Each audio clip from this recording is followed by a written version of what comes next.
Journal Record Capital correspondent Catherine Sweeney joins us with more stories making news in business this week.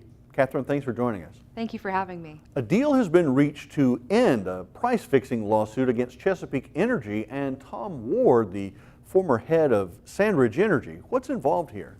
There are some people who own mineral rights that those companies leased from, and they're alleging that those two CEOs agreed not to compete with each other to keep the prices low, and they filed a class action lawsuit. Well, the plaintiffs this week have an initial settlement that says they'll get $6 million. That gives the next few months the option for those people to decide whether they want to stay in that class action, go out on their own, or object to the terms. The companies haven't responded yet.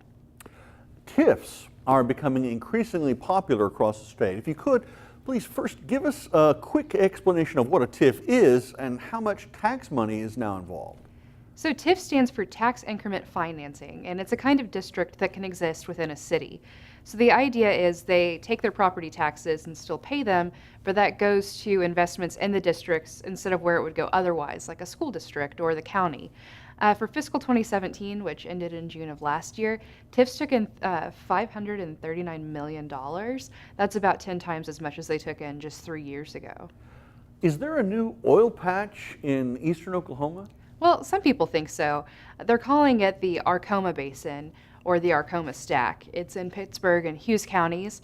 The number of drilling permits in the area increased by 100% from 16 to 17. A company sold its wastewater equipment in the area, which is a pretty good indicator that demand is picking up.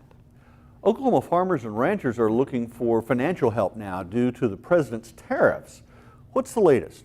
That situation is affecting all kinds of crops and other commodities, but one of the biggest is wheat. So China usually buys about half of the country's wheat, but it's not buying any right now. So not only are farmers having to sell less of it, they're getting a lower price for it. This federal program is going to help them recoup some of those costs and get some money back, but they're all applying for it right now. What are you working on for next week?